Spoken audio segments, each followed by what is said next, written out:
Well, never mind dogs. I'm going to talk about sheep. I don't know if I made a video like this before.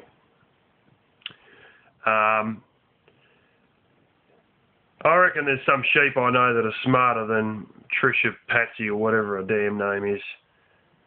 If Patsy is indeed a last name, I can understand how the family got it. Anyway, I reckon if I had an outdoor setting and Trisha was staying here with me or something like that, and I said, okay, salad sandwich for breakfast every morning, I'm going to whack it on a plate out on the outdoor setting, I reckon some of these sheep I know would be smart enough smart enough to outsmart her, and more days than not, they'd actually end up stealing the salad sandwich off her as opposed to her eating it. I'm sure of it. I know there was a yuppie on a TV show, ABC's New Inventors actually, and this yuppie had a pencil in their hand and they said, sheep are a little smarter than this pencil in my hand. Well, I don't think so. That's the impression they want you to get about them. They are cunning, bloody cunning, but they love to appear dopey so that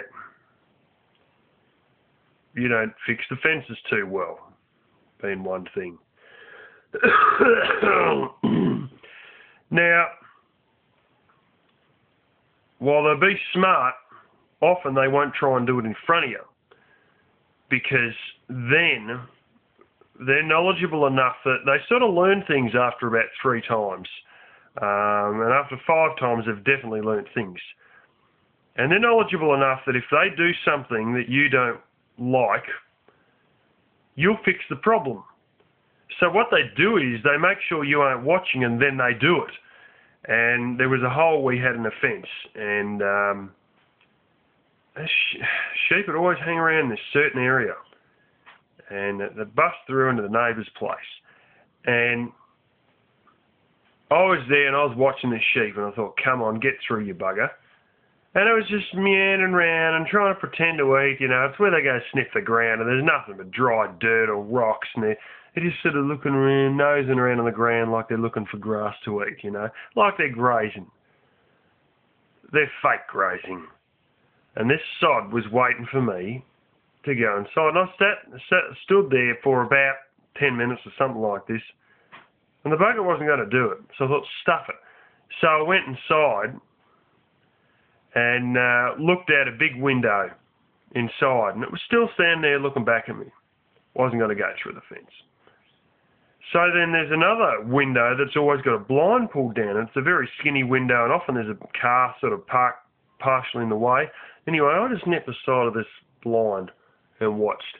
And it stood there for another 5 minutes, kept looking back at the big window to see if I was still standing looking through the big window.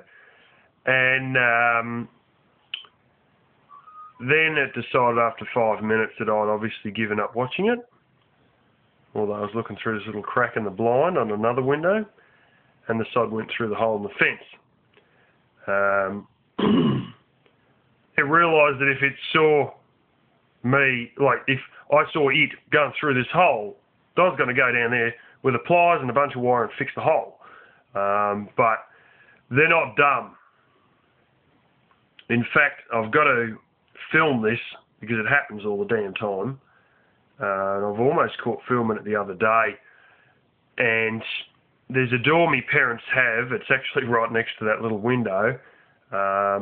And they've got glass sliding doors. Most people come around to it. Some people, if there's some sheep out or the neighbour's goats or whatever, blah, blah, they're looking for directions, or there's one that, my uncle was selling puppies once and they turned up there, couldn't really work out where his house was. They'll often come to this other door, which is a solid wooden door. And as I said, it's got the window down, the blind down on this window. And the blind, where the end of it is actually jammed behind the microwave, so it's a bit hard to open up. So generally you just open the door because it's easier that way to see who it is. Well, this sheep has realised from times where I've come in with my hands full or whatever, that I make a point of trying to knock on the door with my elbow or something like that. And this sheep's got smart enough that when it wants some food, it's actually a little bit smarter than that. If it hears a lot of commotion in the kitchen, especially like pots and pans banging around, it realises it's mealtime. And then it gets its hoof and knocks on the door. I mean, it literally just donk, donk, donk, donk. It sort of goes and more or less kicks down on the door. And it's scratched all the blooming varnish on the door. And there's people we've had there that don't believe it's doing it. And you'll tell them, and they say, there's no way a sheep could be that smart. And then you'll be there, and the sheep will do it. And you say, go answer the door. What do you mean? Just do it. Just go answer the door. And they open the door, and the sheep's just there, looking up at them. And this sheep is chronic for it, does it all the time.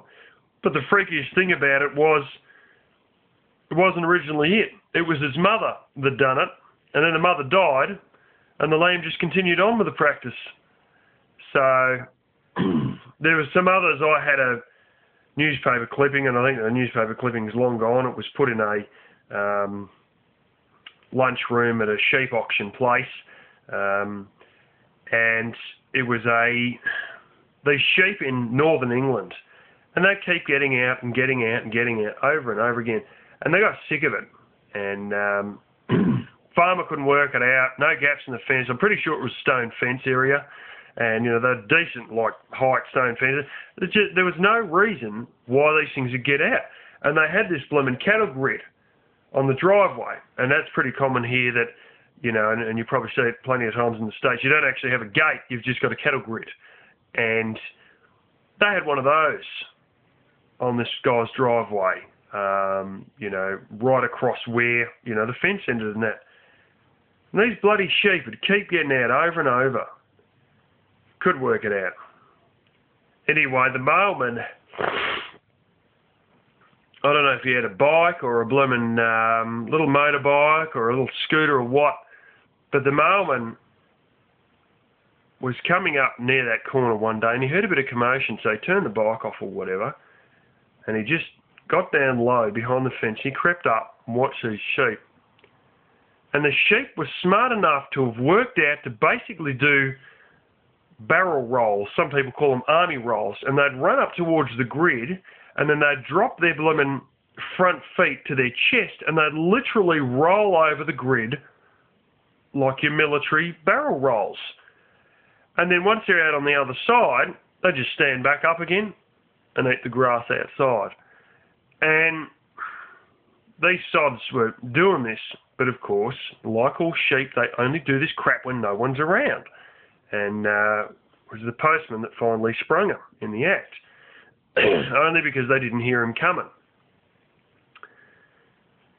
There's another one that my parents had over there, and the dog used to, you know, go to walk the dog, and before you got the lead on it, might have a run at the sheep and try and scare off some of these sheep that hang around my parents' house waiting for vegetable scraps and all that. And they're sort of self-designated pets that, you know, they're sort of friendly only because they know you're coming out with vegetable scraps for them.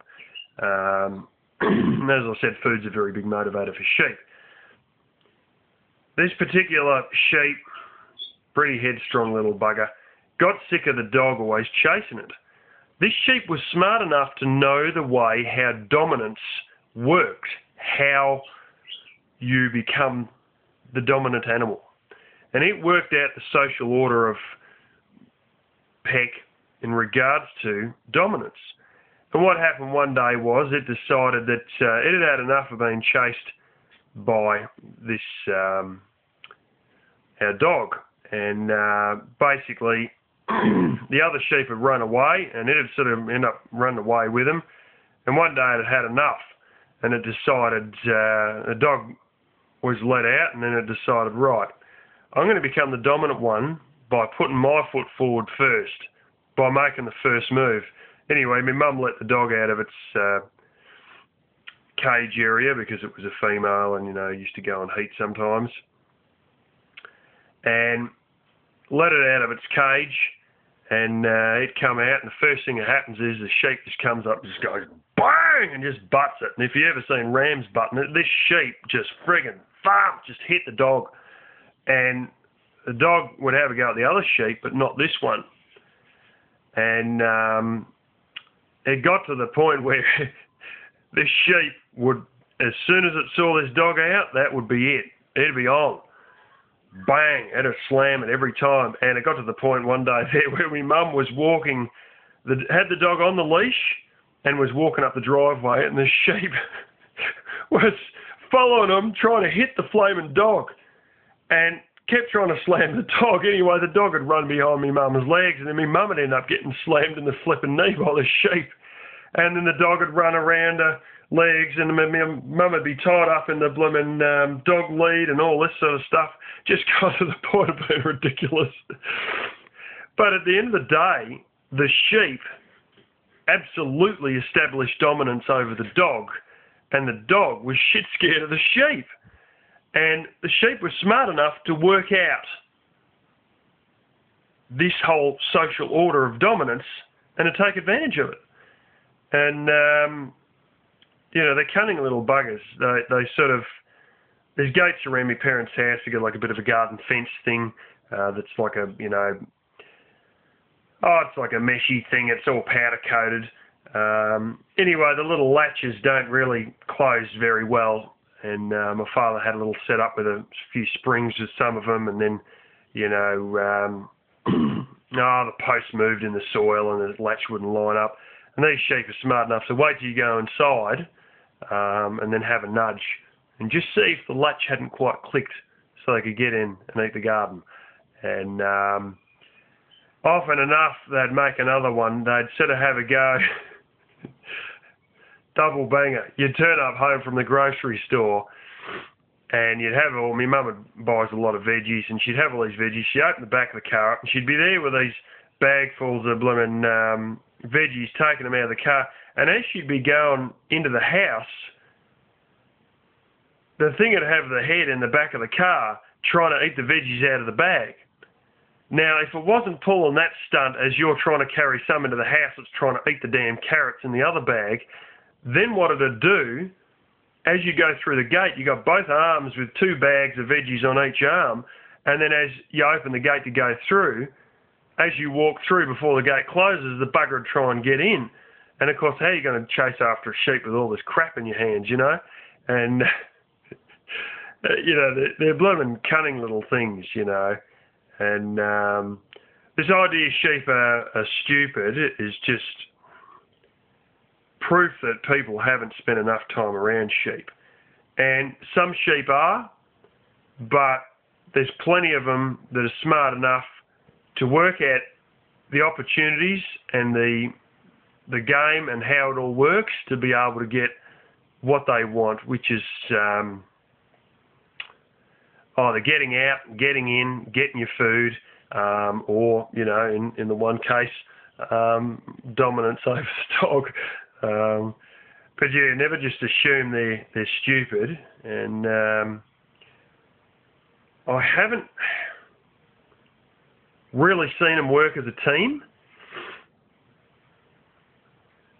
Not intentionally, but I've seen ones take advantage of the other one's action. So while a lamb's doing one thing, or one's got you barred up with one thing, then another one will think, this is my chance, bang, go for it. One of the other stunts they do all the time is they realise that it takes you a long time to get through rocky areas and also a long time to get out of them. So they'll try and, often enough, they'll follow the leader of a mob. So the leader will go up into an area that's hard for you to get into. And you'll sit there and you'll clap and woo, come on, and all this wave around, and the damn thing will just stand there. And you think, I'll make you move. So you'll go down into this rocky area to make it move, or the steep area to make it move. And that was the whole idea, because it knows that once you're in the steep, rocky area, it can get out of there fast, but you'll be stuck. And while you're stuck trying to clamber through these rocks, that's when it'll get back around you and take all the sheep back out into the wider paddock. And then you've got to start the rounding up process, the herding process, from square one again. And they're very good with stuff like that. I know of another one where we were southbound and it decided to take me around a big box thorn that had a whole stack of blooming rocks around it and then shoot off eastbound. But by the time I realised it was eastbound, shoot off westbound.